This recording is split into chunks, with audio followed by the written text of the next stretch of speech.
Yo, yo, yo, it's Big Ant the spokesman, man. Tapped in one time with my boy Mr. Lucci, man, all the way out here. What up with Popped it? up in the city one time. Shout out to my boy Prez D putting us together, man, for sure. Yeah, man. Shout out that boy Prez D, man. Shit. Shout out you having me on the platform. I fucks with your shit, man. You one of the platforms I watch. I don't watch too many, but yours is one of them I keep up with, man. For sure. I appreciate the support too, bro. But nah, man, you got a real dope story that, I really wasn't even here to know about in the beginning. I got it later on coming from H-Time because I wasn't just all up in the mix like that.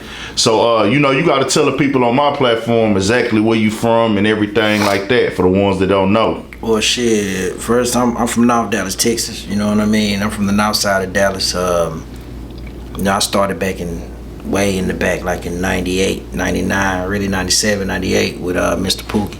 So people don't know, like me and Mr. Pookie, K-Rock, we had songs like Crook for Life, Smoke One, Mr. Diabolical, Slab, shit like that, you know what I'm saying? So if I have to, you know what I'm saying, name a couple more, but that's us, shit. Been doing it for a long time, of course went through the ups and downs like regular artists do. For sure. In the music business, For sure. So now, man, coming up out of North Dallas, that's position is starting to get more known in the game, with the internet and everything like that. What was that like coming up out there before the internet took off, before the internet wave? Take us back to North Dallas on a day-to-day scale in the 90s.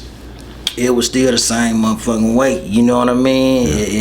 It was actually even more out more, cause life was a little different. Niggas was still moving and stepping, but it was a little more respect, and it was a bigger movement. See, like now in the north, almost every corner is a different fraction. Instead of like this whole side being together, now it's like every section. So it's, you know what I'm saying, it's wide open. There's so much going on. But back in the day, it was more of just a whole unit. We still move as a unit, but it is different fractions and stuff like that, But shoot, it's the North. Yeah. You know what I'm saying? Yeah.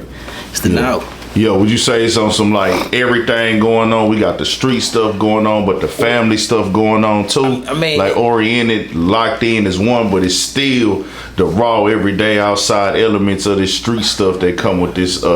From what people from and the backgrounds and environments and stuff. Bro, it's everyday life. It's like the hood in there. You know what I mean? You got the street shit for the people that's into the street shit, and then you got everything else for the people that ain't. Yeah. It's a melting pot. What the thing about the North is different than everywhere else is. Everybody from like the South, the East, the Clear, everybody like in different. They come to the North. And everybody come to the North and get money. Everybody come to the North and shop. Everybody come to the North and migrate party. Most of the clubs is on the North side. You know what I'm saying? Once you pass 75, once you pass downtown, most of them on the North side. So, North side is, North side stand on. You hear a lot about the Cliff. You don't hear much about the North because, they say, as far as they don't look at the North as grimy and gutter as the other sides is, but niggas ain't came to the North. They know how the North is, man. You know what I mean? Shit. Yeah. Every time, back in the Gap, I remember we said everybody from Dallas be Oak Cliff. Yeah. That was the main thing we would hear. I started learning about everything else a little bit later on. But nah, man, so you say you came up out there. When you just jumped out there into the music, what made you start doing that? Well, shit, I jumped out into the music when I was always rapping. Okay. I rapping in the barbershop and shit, and I was just happened to be freestyling one day for one of the barbers off in there, and I ain't know he knew a nigga named Kevin A. That's the producer that used to make all our beats and had the whole thing going, and he told Kevin A. that he heard somebody rapping in the barbershop, and the dude tracked me down and called my pops, because like I said, I was a kid, I was 15 in high school, and shit, went to the studio, rap for him, he liked it, I went back, met Pookie. Shit, it was a rapper ever since. That's when I did Crook Player and Crook for Life, and shit, it's been gone ever since. So that was that was actually like in high school when you was on that type of time? I was in 9th grade. I was going to naming Forest in Garland. Okay, now you was turned up early in the game then for sure. Yeah.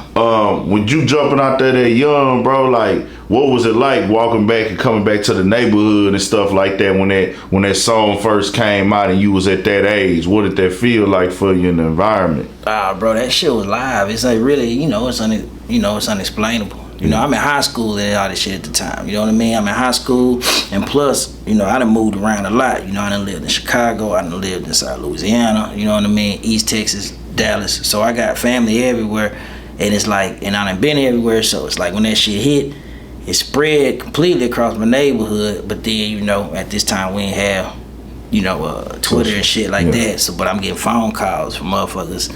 Then MySpace started to come in a little later, but you know, I'm getting phone calls from out of towners and shit like, bro, your shit down here, and this, and shit, that shit was beautiful. Sure. It was a movement. You know, that's when you ride down the street and every car to pull up next to you got their window down banging my shit, you know. If it was my shit, it was poopy shit, you know. For sure, like for that. sure, so. For sure. So when you who was some people you was kind of like saying, man, I'm really, you say you freestyling, who was you like jamming that made you want to jump in that freestyle and just do that at that time? Shit, where we at? H-Town. Yeah. You know, I came up off Screw, the what's the name mixtape, man. I think it was the Juneteenth mixtape. June 29, Juneteenth, might be June 27th mixtape. Yeah. One of the mixtapes, bro, but it was all of them, but one of them in particular my brother had, because I stole the motherfucker, you know what I'm saying? Yeah. And it had, you know how what they used to do is they used to let their instrumental play sometimes for down there 15 minutes. Yeah. After they freestyle, you know, they just let it play.